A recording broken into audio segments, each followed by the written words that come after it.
ಶಾಲೆಗೆ ಸೌಲಭ್ಯವನ್ನ ಕಲ್ಪಿಸಲು ವಿನೂತನವಾಗಿ ಹೋರಾಟವನ್ನು ನಡೆಸಲಾಗ್ತಾ ಇದೆ.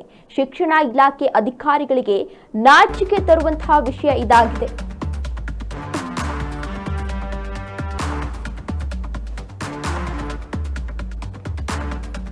ಸರ್ಕಾರಿ ಶಾಲೆಗೆ ಸೌಲಭ್ಯವನ್ನ ಕಲ್ಪಿಸಲು ವಿನೂತನವಾಗಿ ಹೋರಾಟವನ್ನು ನಡೆಸಲಾಗ್ತಾ ಇದೆ. ಶಿಕ್ಷಣ ಇಲಾಖೆ ಅಧಿಕಾರಿಗಳಿಗೆ ನಾಚಿಕೆ ತರುವಂತಹ ವಿಶೇಷ ಅಭಿಯಾನ ಇದು.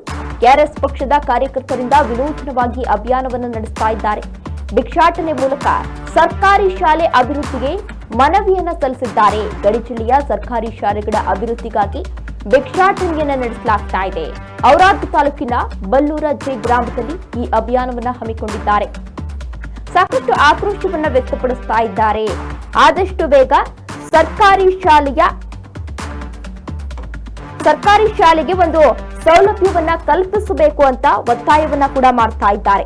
ಔರಾದ್ ತಾಲೂಕಿನ ಬಲ್ಲೂರ ಜೆ ಗ್ರಾಮದ ಸರ್ಕಾರಿ ಶಾಲೆಗೆ ಮೂಲ ಸೌಕರ್ಯವೇ ಇಲ್ಲ. ಮೂಲ ಸೌಕರ್ಯವನ್ನ ಕಲ್ಪಿಸುವುದಕ್ಕಾಗಿ ಭಿಕ್ಷಾಟನೆಯನ್ನ ಮಾಡುವ ಮೂಲಕ ಕೆಆರ್ಎಸ್ ಪಕ್ಷದ ಕಾರ್ಯಕರ್ತರು ವಿನೂತನವಾಗಿ ಇದೀಗ ಒಂದು ಅಭಿಯಾನವನ್ನು ನಡೆಸಿದ್ದಾರೆ. ಗ್ರಾಮದ ಮನೆ ಮನೆಗೆ ಭೇಟಿ ನೀಡಿ ಕೆಆರ್ಎಸ್ ಪಕ್ಷದ ಕಾರ್ಯಕರ್ತರು ಭಿಕ್ಷಾಟನೆಯನ್ನ ನಡೆಸಿ ಒಂದೇ ದಿನ 1036 ರೂಪಾಯಿ ಹಣ ಸಂಗ್ರಹವನ್ನ ಮಾಡಿದ್ದಾರೆ.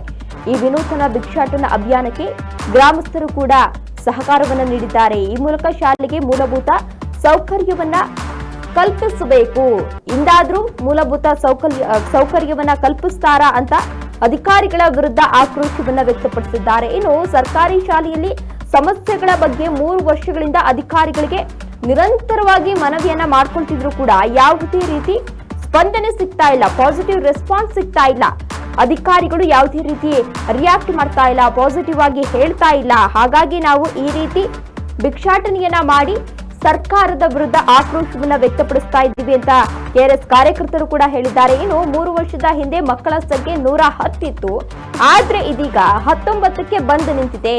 3 ಕೊಠಡಿಗಳಲ್ಲಿ 1ರಿಂದ 7ನೇ ತರಗತಿವರೆಗಿನ ಮಕ್ಕಳಿಗೆ ಪಾಠವನ್ನ ಮಾಡ್ತಾ ಇದ್ದಾರೆ. ಮತ್ತೊಂದು ಕಡೆ ಆಟದ ಮೈದಾನದ ವ್ಯವಸ್ಥೆ ಇಲ್ಲ, ಸುಸಜ್ಜಿತ ಶಾಲಾ ಕೊಠಡಿ ಇಲ್ಲ, ಕುಡಿಯುವ ನೀರಿನ ವ್ಯವಸ್ಥೆ ಇಲ್ಲ, ಶೌಚಾಲಯದ ವ್ಯವಸ್ಥೆ ಕೂಡ ಇಲ್ಲ. ಹೀಗಾಗಿ ಸರ್ಕಾರಿ ಶಾಲೆಯ ಮಕ್ಕಳೆಲ್ಲ ಹೀಗಾಗಿ ಖಾಸಗಿ ಶಾಲೆಗಳ ಮೊರೆ ಹೋಗ್ತಾ ಇದ್ದಾರೆ. ಸರ್ಕಾರ ಏನ್ ಮಾಡ್ತಾ ಇದೆ, ಶಿಕ್ಷಣ ಇಲಾಖೆ ಏನ್ ಮಾಡ್ತಾ ಇದೆ ಅಂತ ಸಾಕಷ್ಟು ಆಕ್ರೋಶವನ್ನ ವ್ಯಕ್ತಪಡಿಸ್ತಾ ಇದ್ದಾರೆ. ಅದ್ರ ಜೊತೆಗೆ ಮಾತೆತ್ತಿದ್ರೆ ಹೇಳ್ತಾರೆ ಸರ್ಕಾರಿ ಶಾಲೆಯನ್ನ ಉಳಿಸಿ ಅಂತ.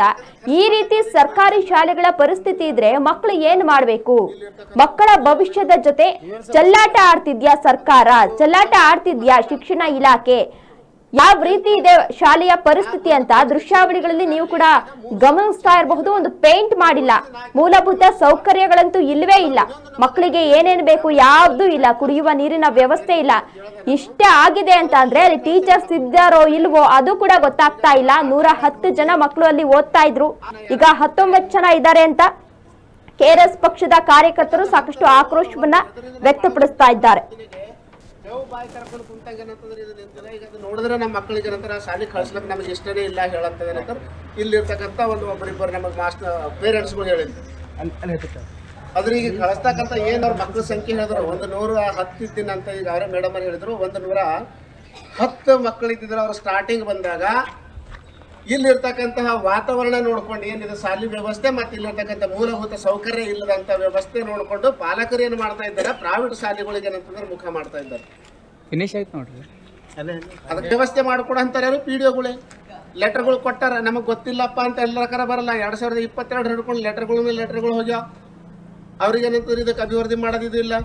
ಇಲ್ಲಿ ನನಗನ್ಸೋ ಮಟ್ಟಿಗೆ ಇವರು ಏನು ಶಿಕ್ಷಕರು ಮಾಡ್ತಕ್ಕಂಥ ಪ್ರಯತ್ನಕ್ಕೆ ಮತ್ತು ಇಲ್ಲಿ ಗ್ರಾಮಸ್ಥರು ಏನು ಇದು ಮಾಡ್ತಾ ಇದ್ದಾರಲ್ಲ, ಇವರಿಗೆ ಏನಂತಂದ್ರೆ ಮೂಲಭೂತ ಸೌಕರ್ಯ ಕೂಡ ನೀರಿನ ವ್ಯವಸ್ಥೆ ಇರಲಿ, ಸಂಡಸ್ ರೂಮ್ ಆಗಲಿ, ಮಕ್ಕಳಿಗೆ ಆಟ ಆಡೋ ಮೈದಾನ ಆಗಲಿ, ಇವೆಲ್ಲ. ಬಂಧುಗಳೇ ನಮಸ್ಕಾರ.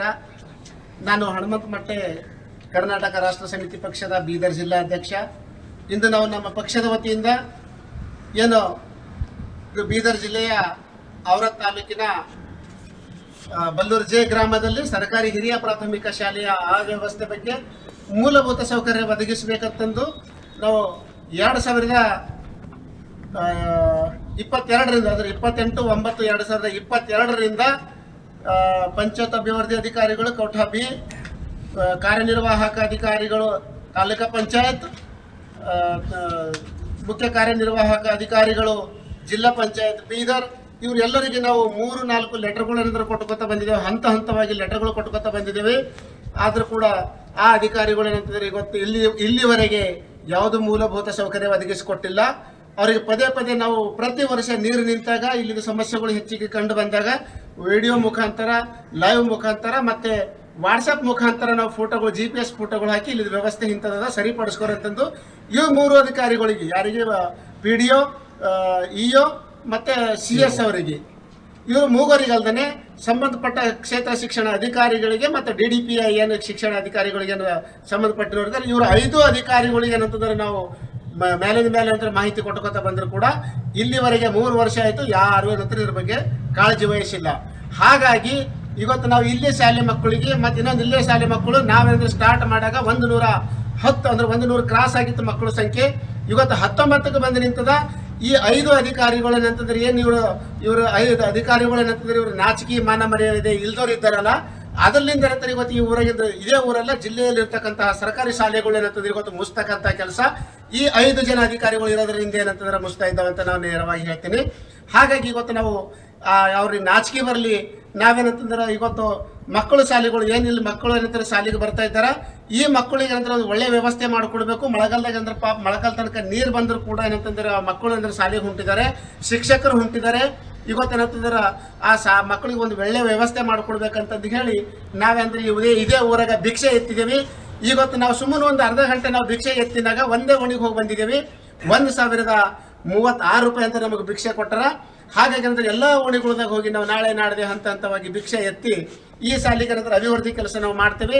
ಆ ಸರ್ಕಾರ ಯೋಜನೆಯಿಂದ ಏನಂತಾರೆ 15ನೇ ಹಣಕಾಸು ಏನಂತಂದ್ರೆ ಏನಿತ್ತು ಅದು 1,49,00,000 ಏನಂತಂದ್ರೆ ಇದ್ರೂ ಕೂಡ ಖರ್ಚು ಮಾಡಿದ್ರು 1,49,13,430 ರೂಪಾಯಿ ಖರ್ಚು ಮಾಡಿದ್ರು ಕೂಡ ಅಂತಂದ್ರೆ ಈ ಪಂಚಾಯತ್ ವ್ಯಾಪ್ತಿಯಲ್ಲಿ ಕೌಟಾಬಿ ಗ್ರಾಮ ಪಂಚಾಯತ್ ವ್ಯಾಪ್ತಿಯಲ್ಲಿ ಯಾವುದೇ ಅಭಿವೃದ್ಧಿ ಕಾಮಗಾರಿಗಳು ನಡೆದಿಲ್ಲ. ಆದ್ರೆ ಅಷ್ಟು 1.5 ಕೋಟಿ ಹಣ ಏನಂತಂದ್ರೆ ಲೂಟಿ ಮಾಡ್ಯಾರ. ಅವ್ರಿಗೆ ಏನಂತಂದ್ರೆ ಕುಮ್ಮಕ್ಕ ನೀಡ್ತಕ್ಕಂಥ ಏನು CEO ಅವರು ಮತ್ತು EO ಅವರು ಇದ್ದಾರೆ, ಇವ್ರಿಗೆ ಏನಂತಂದ್ರೆ ನಾಚಿಕೆ ಮಾನ ಮರ್ಯಾದೆ ಇಲ್ಲ. ಯಾಕಂದ್ರೆ ಮೇಲಧಿಕಾರಿಗಳು ಏನಿದ್ದಾರಲ್ಲ ಜಿಲ್ಲಾ ಮಟ್ಟದ ಮತ್ತು ತಾಲೂಕಾ ಮಟ್ಟದ ಅಧಿಕಾರಿಗಳಿಗೆ ನಾಚಿಕೆ ಮಾನ ಮರ್ಯಾದೆ ಇದ್ರೆ ಕೆಳಗಿನ ಹಂತದಾಗಿರ್ತಕ್ಕಂಥ ಅಧಿಕಾರಿಗಳು ಸರಿಯಾಗಿ ಕೆಲಸ ಮಾಡ್ತಿದ್ರು. ಹಾಗಾಗಿ ಏನಂತ ಇವತ್ತು ನಾವು ಇದೇ ಊರಿಲ್ಲ ಜಿಲ್ಲೆಯಲ್ಲಿ ಇರ್ತಕ್ಕಂಥ ಒಂದೊಂದು ಸರ್ಕಾರಿ ಶಾಲೆಗೆ ಹೋಗಿ ಭೇಟಿ ಕೊಟ್ಟು ಯಾವುದು ಜಾಸ್ತಿ ಕೆಟ್ಟು ಹೋಗಿದ್ದದ, ಎಲ್ಲಿ ಅವ್ಯವಸ್ಥೆ ಜಾಸ್ತಿ ಅದ ಅಂಥ ಶಾಲೆಗಳಿಗೆ ಹೋಗಿ ನಾವು ಅದೇ ಊರಾಗ ಭಿಕ್ಷೆ ಎತ್ತೇನಂತಂದ್ರೆ ಅಭಿವೃದ್ಧಿ ಮಾಡ್ತೇವೆ ಅಂತ ಹೇಳಿ ಈ ನನ್ನ ಮಾತಂತರ ಮುಗಿಸ್ತೇನೆ. ಜೈ ಹಿಂದ್.